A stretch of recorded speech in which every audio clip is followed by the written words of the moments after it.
seems lately that at the time that I'm doing this video, all the anime fans want to talk about is the possibly overhyped Attack on Titan, that weird show with the socially awkward teenager Watomi, or what happened on the latest long-running shonen. I was going to jump on the Attack on Titan bandwagon and give the show a try, but I decided to take a look at an anime that I heard from a while back, but I really just never had enough time to watch it. That show would be Sea Control, the money and soul of possibility. The setting of Sea Control is quite similar to the last show I reviewed, Guilty Crown, in that the Japanese government wasn't doing well economically and had to be rescued.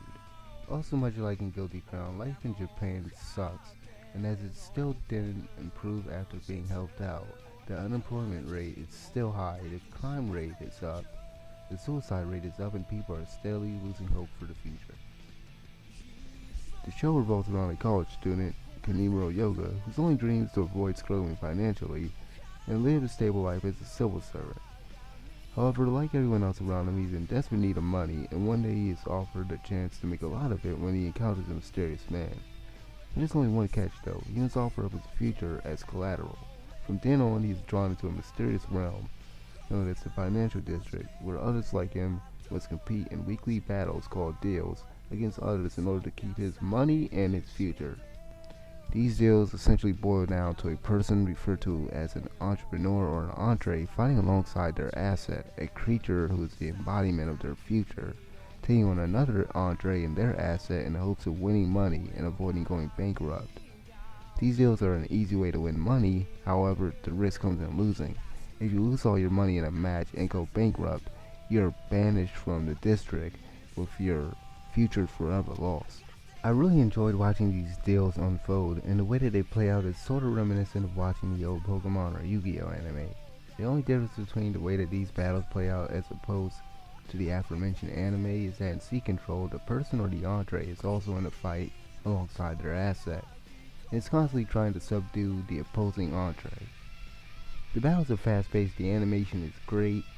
However, in the first few episodes I felt as though the battles were a bit short, and I would have liked to have seen them more drawn out, even though the last few episodes offered a few epic battles that satisfied my appetite in the end.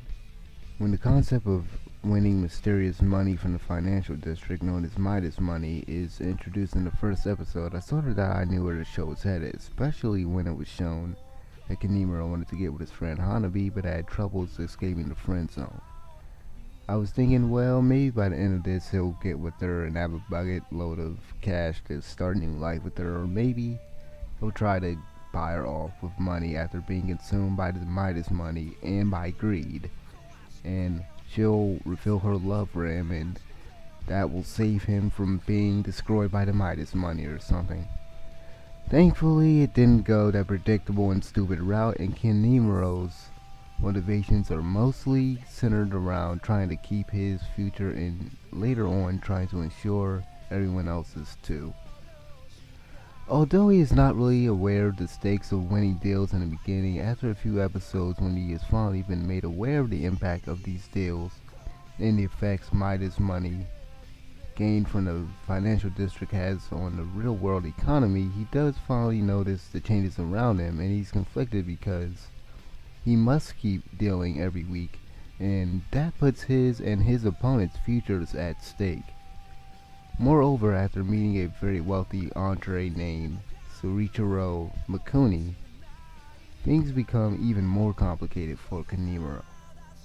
Mikuni's past I won't delve into at the risk of spoiling too much, takes an interest in Kanimuro early on and sees his potential and would like for him to become his successor as leader of the Sterling Guild, a group trying to minimize the effects deals have on the real-world economy. Specifically for Mikuni is ensuring that Japan's economy is not destroyed by the effects of the outcomes of the deals. I like this character very much, as with many of the other characters in the show, as they stray from the typical archetypes that plague an anime like this, especially a short one with 11 episodes. The characters in the show feel very fleshed out, with layers constantly being peeled off them as the story progresses. There are only a few characters I didn't particularly like or feel as though they were developed as much as they could have been. Jennifer Sato, for example, an agent that was sent to investigate the financial world, or a guy, or that guy that sells Kanimuro info. But then again, this being a short series and all, not every character can get the spotlight, I guess. These characters are brought to life by some really good voice actors, but unfortunately it's accompanied by a forgettable score that most of the time is drowned out and overtaken by the superior voice acting. Although I did like the opening and ending themes for the show, which will most likely be stuck in my head for weeks to come. I also dug the dialogue and interaction between the characters, although some of the scenes boil down to speeches that are riddled with ideology. The interaction between Mashu, Kanimuro's asset, and him is certainly entertaining to watch. So overall, is this show worth a look? I'd say yeah, if you're looking for a show with a unique premise behind it, and you enjoy watching tournament-like shows like Pokemon, Yu-Gi-Oh, and Future Diary. This show is quite philosophical, and its final few episodes, going into the climax, boils down to basically two sides fighting for the same thing, but with different sort of ideologies. I definitely say, even if you don't like the aforementioned shows, to still at least take a look. This show is more mature than Pokemon and Yu-Gi-Oh, obviously, but the fighting is very reminiscent of those shows. However, this show isn't all combat, and as I said, there's a lot more than the Pokemon Yu-Gi-Oh-ish battles going on there. With all this said, I'm giving Sea Control the money and soul of possibility a 7.5 out of 10.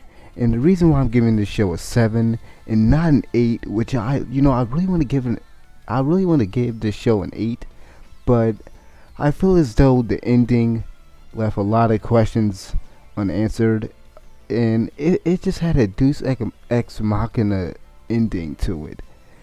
Like, how the main character ends up basically being able to resolve everything the way that it occurred. It was just, really? So he had that thing, when did he get it? How, I don't know. But I have to take points off for this show's overall score because of the ending of the show. But like I said in the beginning and everything, the show's solid.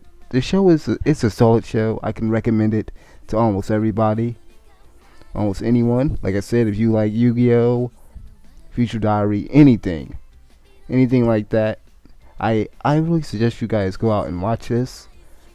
But I had to basically take off points because of the ending of this show, because it's just not as solid and as good as the other portions and aspects of the show.